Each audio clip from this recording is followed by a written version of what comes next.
ठीक है, एकदम एक्टिव एक्टिव बैठना है, इससे रिवाइज हो गया और ठीक ठाक अपने सवाल तैयार होंगे। कल हम प्रयास करेंगे कुछ और ढंग के सवाल देखेंगे। चलो बताओ, चैप्टर है थोड़ा ढंग का है चैप्टर, धातु और अधातु, बोर्ड के हिसाब से भी वेरी इंपॉर्टेंट, और अर्धवार्षिक में भी धातु कैसे क्या क्या गुण होते हैं, अधातुओं के क्या क्या गुण होते हैं। कौन कौन बता सकता है धातुओं के भौतिक गुण, बाह्य गुण?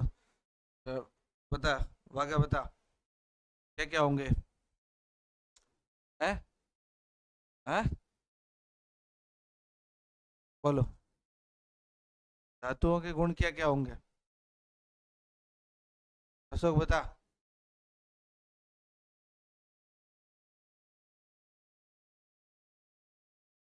हाँ हाँ, और बोलो आगे। मुलायम होते हैं, कठोर होते हैं या मुलायम होते हैं? तो देख के क्यों बोल रहे तुम, बिना बोल दे के बताओ। धातु का पूछ रहा हूँ, धातु क्यों बता रहा है? तो फिर पता ही नहीं है। देख लो भाई,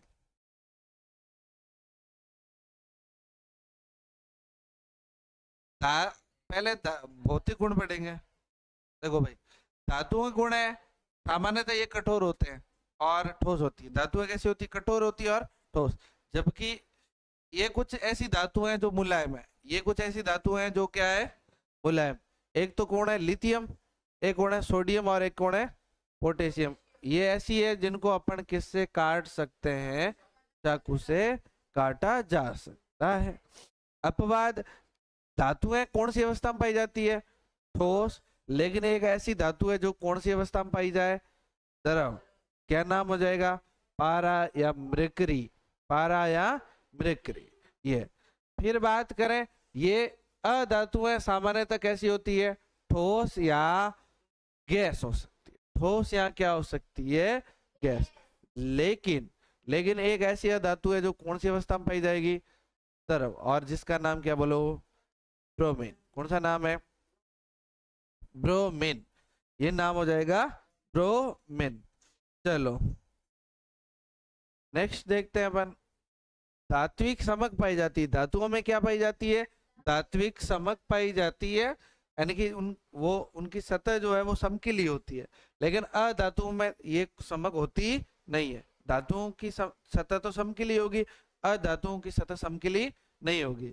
लेकिन एक अपवाद है आयोडीन, एक अपवाद है कौन? आयोडीन। आयोडीन की सतह क्या होती है? समकिली होती है। इस वजह से ये समकिली धातु है, अधातु है। सवाल आपसे ये पूछा जाए, ऐसी कौन सी अधातु है? ऐसी कौन सी अधातु है?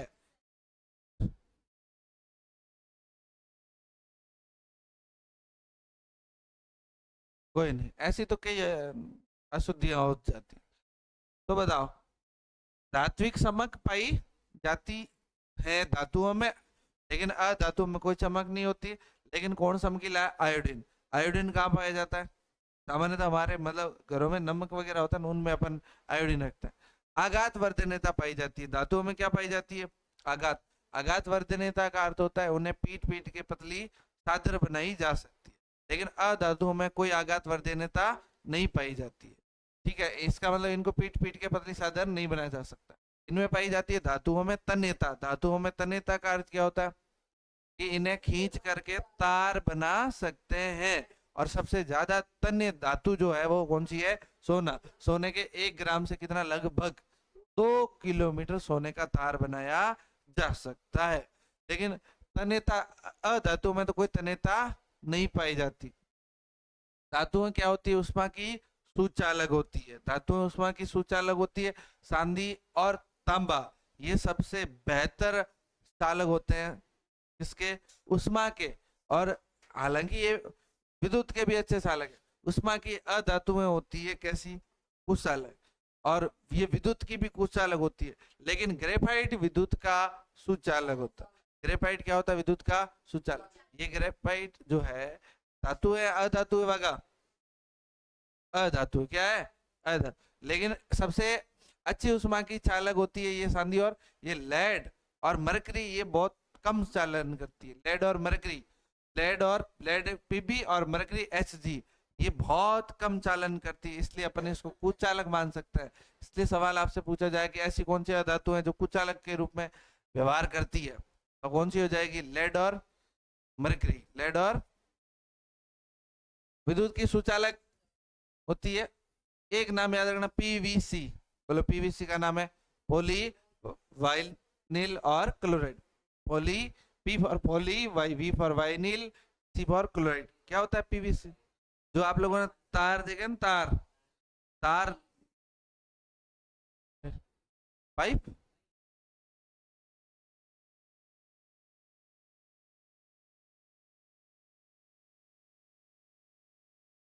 अब आप सुनो, तार होते हैं, तार आप लोगों ने देखे, तार है, तार के ऊपर एक कवर चढ़ा रखा होता है। क्या चढ़ा रखा है? ये सिंपली अपन ने क्या चढ़ा रखा है, इसके ऊपर भी सबके, इसके ये वाले कवर नहीं, तार के ऊपर, ये जैसे ये तार है, इस तार के ऊपर क्या हम इनको डायरेक्ट टच करते हैं तो करंट थोड़ी आता है? तो इसके ऊपर जो धातु है, धातु के ऊपर हमने क्या एक परत चढ़ा रखी है। वो परत किसकी होती है? पीवीसी की। किसकी होती है? पीवीसी की परत चढ़ाई जाती है। पीवीसी बताओ, तुम बताओ, सुचालक होता है या कुचालक? कौन बता सकता है? 1 मिनट है। वेरी गुड, भागा। सुचालक है, सुचालक। रमेश, कुचालक होगा। सुचालक कैसे होगा?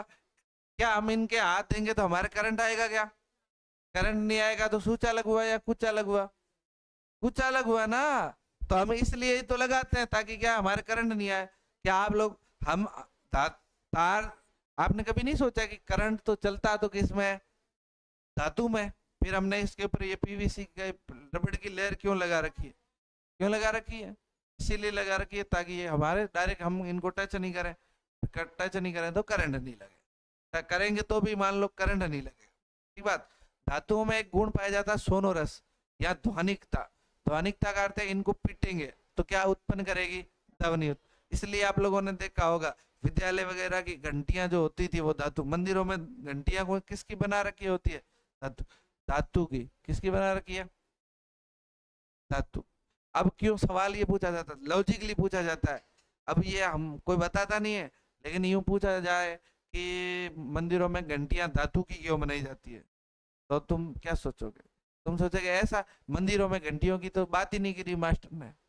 मास्टर घंटियों की बात नहीं कर रहा है, मास्टर किसकी बात कर रहा है? धातु की बात कर रहा है। फिर धातु में कोई सी भी धातु हो ना, मंदिरों में क्या, वो तो ये कहते हैं कि हेलीकॉप्टर में घंटी लगाई गई है धातु की। वो तो ये कहते हैं कि तुम्हारे गले में घंटी धातु की लगाई, भले नहीं लगाई। कहीं भी कुछ भी, सवाल का क्या मतलब है अपन को? गला मतलब जो जैसे पेड़, जो पेड़ क्या रहे, पेड़, पेड़ों के गले में लगी होती है ना घंटियां, बकरियों वगैरह के, ऊंटों के, गायों के, जिससे क्या होता। तो फिर उस हिसाब से मैंने कहा आपके भी लगाई जा सकती है। सोनोरस ध्वनिकता का गुण नहीं पाया जाता है। और धातु ऑक्सीजन के साथ क्रिया करके क्या बनाती है? धातु ऑक्साइड। क्या बनाती है? और अधातु ऑक्साइड के साथ क्रिया करती है अधातु ऑक्साइड। धातु के ऑक्साइड कैसे होते हैं जबकि अधातु के? ठीक है ना। अच्छा, अब सवाल प्यारा सा, मधुमक्खी ने डंक लगाया, दोनों में से आप कौन सा ऑक्साइड यूज में ले सकते हो? धातु ऑक्साइड या अधातु ऑक्साइड? 1 मिनट सोच के भागा। अशोक, धातु ऑक्साइड। क्यों भाई?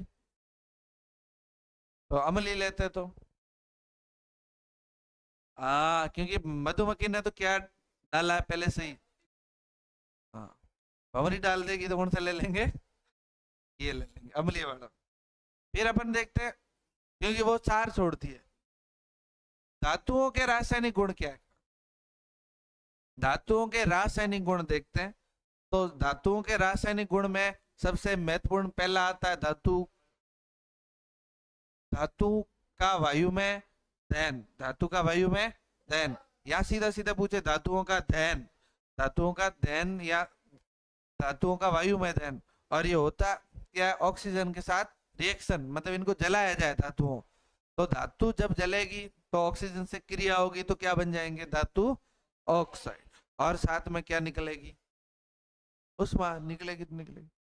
जैसे ये कॉपर को हमने किसके साथ रिएक्ट करवाया, मतलब गर्म किया, तो जलाया, तो ये ऑक्सीजन के साथ रिएक्शन करके क्या बना, CuO, कॉपर ऑक्साइड। अच्छा अशोक बताइए, अम्लीय होगा ये कॉपर ऑक्साइड या क्षारीय? हाँ? याद ही कौन रही हो, 1 मिनट में ही। हाँ, क्षारीय। बताओ ये क्या हो गया, एल्यूमिनियम का रिएक्शन किसके साथ करवाया, एल्यूमिनियम ऑक्साइड के साथ। तो बताओ क्या बन गया, एल्यूमिनियम का रिएक्शन ऑक्सीजन के साथ तो एल्यूमिनियम ऑक्साइड। अच्छा बताओ, ये कौन बता सकता, एल्यूमिनियम ऑक्साइड अम्लीय होगा या क्षारीय, भागा, नवीना। एल्यूमिनियम ऑक्साइड, यहाँ तो पहली बात तो यहाँ पर सूत्र ही गलत लिखा। हाँ बताओ, एल्यूमिनियम ऑक्साइड है अम्लीय या क्षारीय?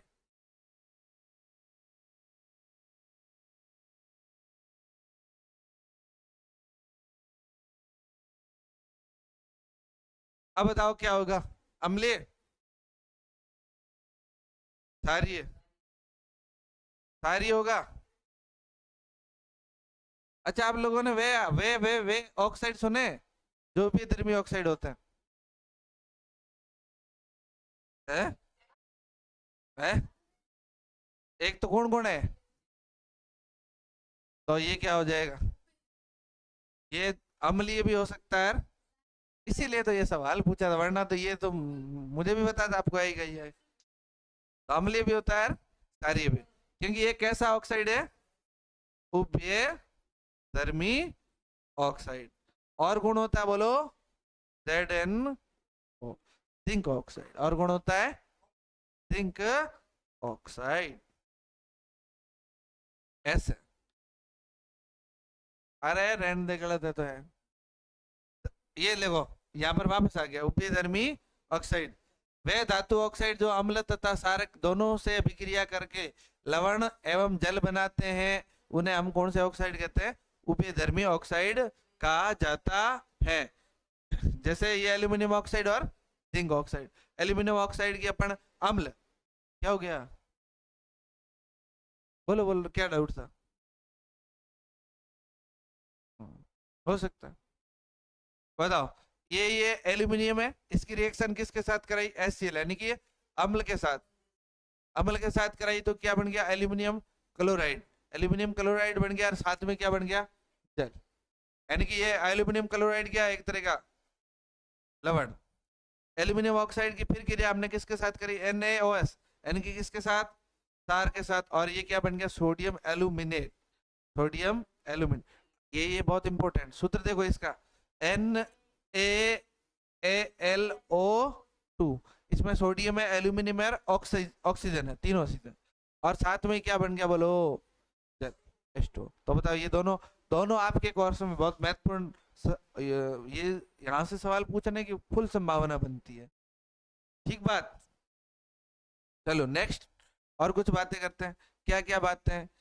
अधिकांश धातु ऑक्साइड जल में घुलनशील, कुछ जल में घुलकर सार प्रदान करते हैं, अघुलनशील होते हैं। अधिकांश धातु के ऑक्साइड जल में नहीं घुलते, अघुलनशील है। क्या लिखा हुआ है, अधिकांश धातु ऑक्साइड जल में अघुलनशील, धातु के ऑक्साइड जल में घुलते ही नहीं, लेकिन कुछ जल में घुल करके क्या बना देंगे, सार। तो जैसे, जैसे बताओ ये क्या है, N2O, N2O, और ये जल के साथ रिएक्शन करा तो क्या बना दिया, NaOH। ये K2O, बोलो K2O का नाम कौन बता सकता, नवीना बताओ।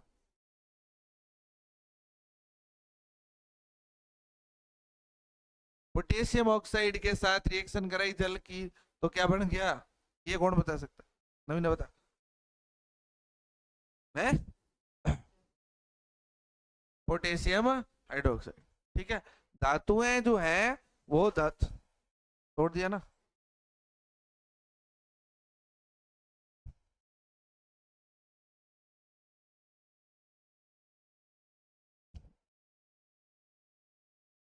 वापस रखो, सारी लगाओ।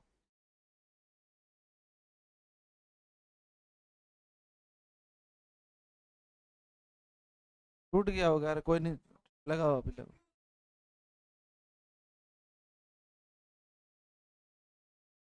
लगाओ लगाओ, जो भी होगा देख लेंगे, बाद में देख लेंगे।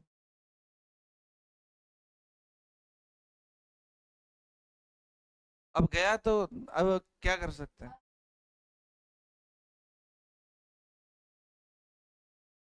तभी मैंने कहा था, यहाँ छोटे छोटे बच्चे 7 8 बैठ के गए, उन्होंने नहीं छेड़ा इसको, जबकि तब भी शायद था। तुम तो बड़े बच्चे हो। वही तो कह रहा हूँ ना कि थोड़ा, तब तुम इधर भी बैठ सकते थे थोड़े। पहले मैं बता के भी गया ना, वरना तो कोई नहीं आप ऐसे। अशोक इधर बैठो। इधर बैठो। बस। और इधर बैठ रहा मैं, थोड़ी इधर बैठ दूँ। हाँ, तो इधर से बैठनी चाहिए है। कल से उधर बैठाएंगे।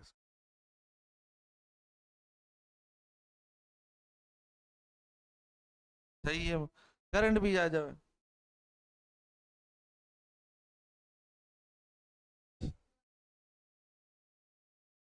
चलो बताओ। धातुएं ऑक्सीजन के साथ अलग अलग दर से अभिक्रिया करती है। धातुएं जो है वो ऑक्सीजन के साथ क्या करती है, अलग अलग दर से अभिक्रिया करती है। अलग अलग दर से अभिक्रिया करती है मतलब, कोई फास्ट अभिक्रिया करती है, कोई कम फास्ट करती है। धातुएं अलग अलग दर से अभिक्रिया करती है। पोटेशियम और सोडियम जैसी धातुएं बहुत तेजी से ऑक्सीजन के साथ रिएक्शन करके अलग आग पकड़ लेती है। यहाँ के लिए आग, हाँ सही, आग पकड़ लेती है, इसलिए O2 से संपर्क तोड़ने के लिए इसने केरोसिन में डुबो कर रखता है। बहुत फास्ट रिएक्शन करती है कौन, एल्यूमिनियम, सोडियम और पोटेशियम। सोडियम और पोटेशियम बहुत फास्ट रिएक्शन करती है, इसलिए ऑक्सीजन का संपर्क तोड़ना चाहते हैं। इसके लिए अपन इसको किस में डुबो कर रखते हैं। आप समझ रहे हो इसको पीला क्यों किया हुआ है, क्यों किया है, हाईलाइट्स इंपॉर्टेंट बनता है केरोसिन। सवाल ये पूछा जाता है सोडियम को केरोसिन में डुबो के क्यों रखा जाता है, संपर्क तोड़ने। सामान्य ताप पर मैग्नीशियम रिएक्शन करता है, एल्यूमिनियम करता है, जिंक, लेड, ये धातु है रिएक्शन करती है। और रिएक्शन करके धातु ऑक्साइड की पतली परत चढ़ जाती है। और उसके बाद ये जैसे कोई धातु है, ये कोई भी धातु है, ये सामान्य ताप पर ऑक्सीजन से रिएक्शन करती है। जब ये सामान्य ताप पर ऑक्सीजन से रिएक्शन करती है, तो इसके ऊपर धातु की ऑक्साइड की क्या चढ़ जाती है बोलो, परत चढ़ जाती है। धातु की ऑक्साइड की क्या चढ़ जाती है, परत। और परत चढ़ने के बाद अंदर वाली धातु जो है ना, ये पूरी क्या हो जाती है, सुरक्षित। ये हो जाती है सुरक्षित। इसका मतलब ये है कि ये यूं कह रहा है कि आदि धातुओं पर ऑक्साइड की पतली परत चढ़ जाती है जो पुनः ऑक्सीकरण से सुरक्षित है। मतलब वह बाद में अंदर वाली धातु ऑक्सीजन के साथ रिएक्शन नहीं करेगी, ऑक्सीजन के साथ रिएक्शन नहीं करेगी। जो धातु किसी के साथ रिएक्शन नहीं करती वो अपने आप अंदर से सुरक्षित पड़ी रहती है, तो ये अंदर ऐसे परत चढ़ जाती है, इस वो सुरक्षित रखती है धातु को। अगला, लोहा सामान्य जलता नहीं है। लोहे को आप जलाते हो तो लोहा जलता ही नहीं है, परंतु लोहे का चूर्ण जो होता है वो तेजी से जलता है।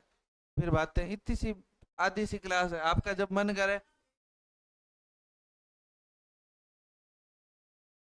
कोई नहीं, यहाँ तो आप दे दो ध्यान, ध्यान तो देना नहीं है।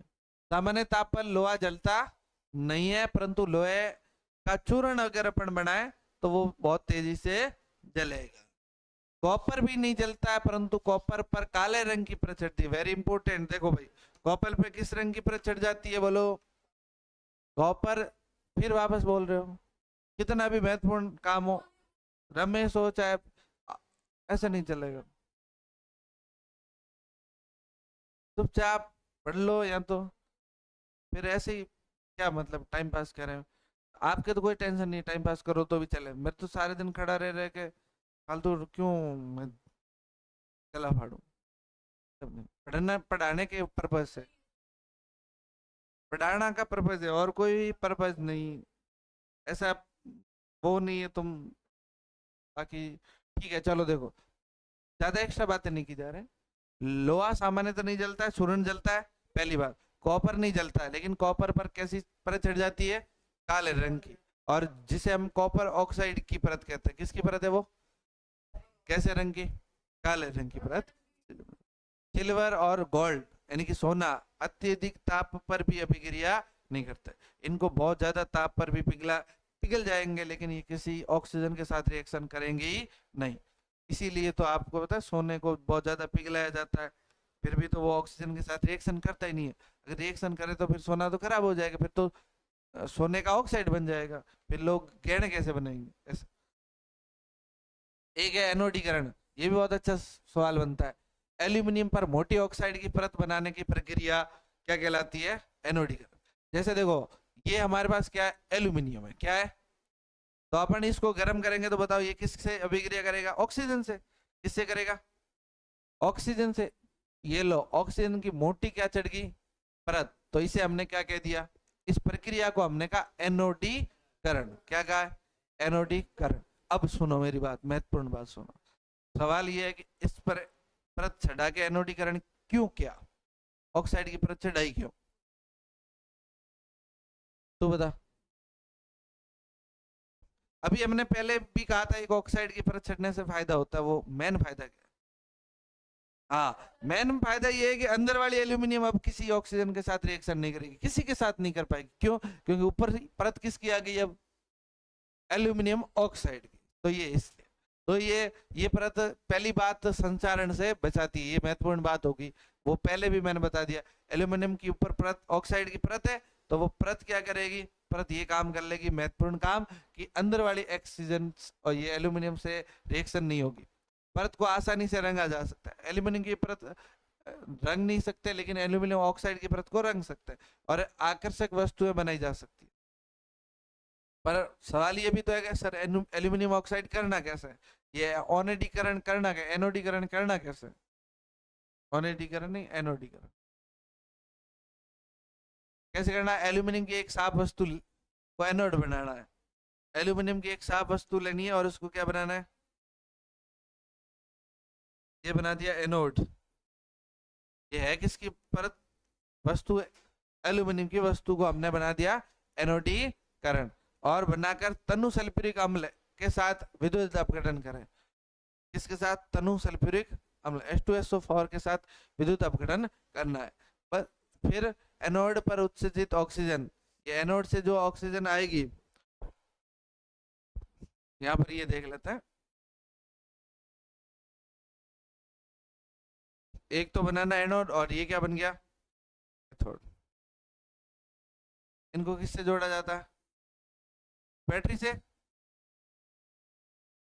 तुम बताओ, एनोड प्लस से जुड़ता है।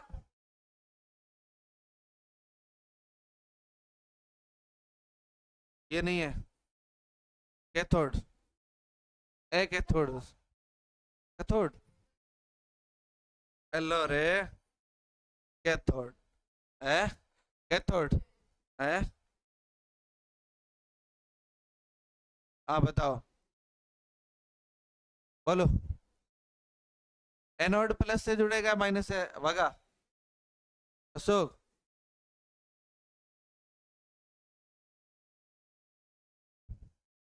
इतना याद थोड़ी है तुम्हें? ये प्लस और ये माइनस से जुड़ जाए। अब फिर H2SO4 डाल के अपन इसका विद्युत अपघटन करा दो।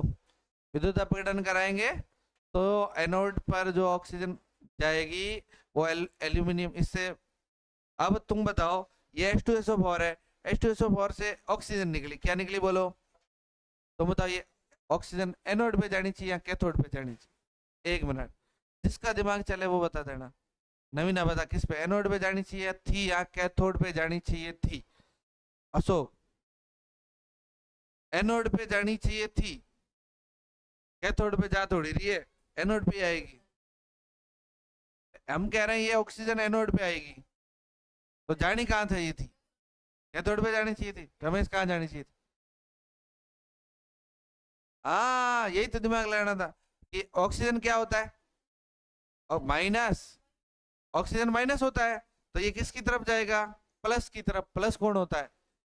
एनोड। तो किसके साथ और है किसका, एनोड है किसका, एल्यूमिनियम का बना रखा है। तो ये ऑक्सीजन एल्यूमिनियम के पास जुड़ के क्या बना देगी, एल्यूमिनियम ऑक्साइड। तो इसके ऊपर परत बन जाएगी और ये हो गया एनोडीकरण, कोई बड़ी बात नहीं।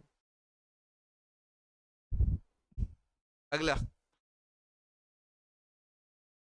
धातु की जल के साथ अभिक्रिया कराई, धातु की किसके साथ अभिक्रिया कराई जाए बोलो। तो बताओ, जल के साथ अगर हम धातु की अभिक्रिया कराएं तो जल और धातु मिलके क्या बनाएंगे, सेम धातु ऑक्साइड बनाएंगे। एक तो क्या बनाएंगे, और साथ में कौन सी गैस निकलेगी, वेरी इंपॉर्टेंट है बोलो, H2 गैस का, ज्यादातर H2 गैस ही निकलती है। अगर कोई सवाल पूछा जाए, आपको पूछा जाए कि कौन सी गैस निकलेगी, तो कुछ नहीं आया तो हाइड्रोजन तो ठोक ही देना, कुछ भी समझ नहीं आया 10वीं में तो चल जाएगा। लेकिन आपको पता है कहीं कहीं CO2 भी उत्सर्जित होती है, नहीं होती है, कौन बता सकता है कहाँ होती है।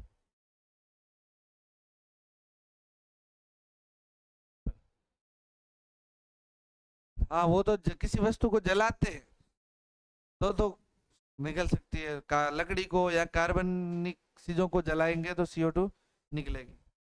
अशोक क्या कह रहा है। अच्छा मेरे को ये कौन बता सकता है, हाइड्रोजन गैस निकल रही है या कोई दूसरी गैस, इसका टेस्ट क्या, कौन बता सकता है, टेस्ट कैसे कर, फट फट की ध्वनि के साथ CO2 का टेस्ट कौन बता, रुको किसका था, वागा बता, CO2 का कैसे पता चलेगा, नवीना, अशोक, वेरी गुड, धुआं निकलेगा, नहीं निकलेगा धुआं, तो बदल ले, निकलेगा, क्या सवाल क्या बन सकता है, क्या क्या चीजें बन सकती है बताओ, धुआं निकलेगा, रमेश बता, धुने के पानी में डालोगे तो क्या हो जाएगा, इसके अलावा एक और टेस्ट हो सकता है, आग बुझा सकती है। अच्छा एक एक कभी सवाल आपने सोचा क्या कि सर कोई दिया है, नहीं चलो दिया छोड़ो, आप लोगों ने कभी फूंक मार के आग को जलाया, चूल्हे में से आग को जलाया होगा फूंक मार, लेकिन हम कौन सी गैस छोड़ते हैं, CO2, फिर वो जला कैसे, जबकि आग तो बुझनी चाहिए थी, वही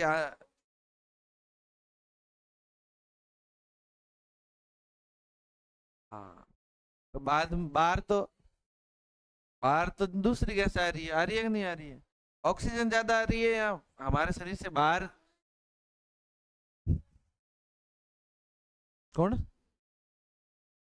किसने, टीचर ने, क्या कहा, क्या कहा, क्या बोला, क्या आप मेरे को ये बताओ ना, मैंने पूछियो, अच्छा, हाँ बताओ, तुम बोलो क्या कहा,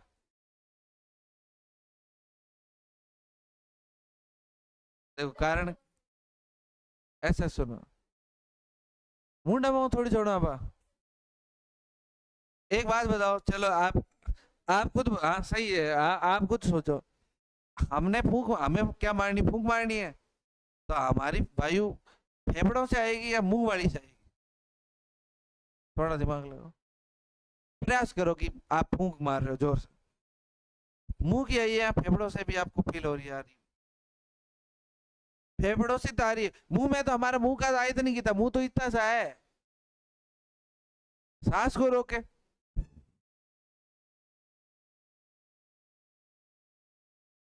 फेफड़ों की तो आएगी ना, चलो एक काम करो, फेफड़ों की वायु पहले तो सांस लो, फेफड़ों में भरो, पूरा भर दिया, अब फूंक मारो, मुंह वाली बाहर निकालो, सिर्फ मुंह वाली,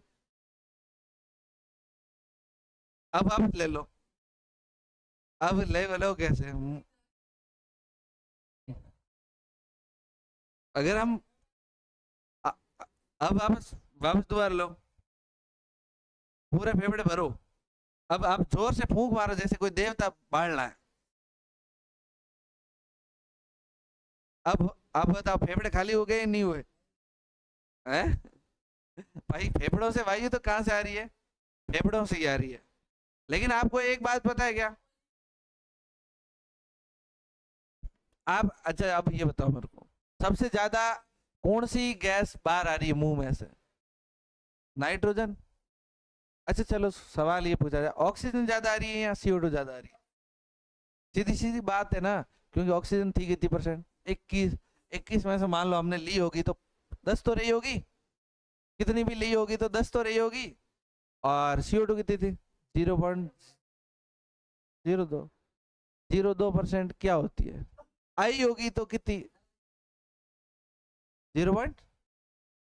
नहीं नहीं, नो थोड़े कह रहा, 0.02। हाँ, अब इतनी सी है। अब आप खुद बताओ, इतनी सी है।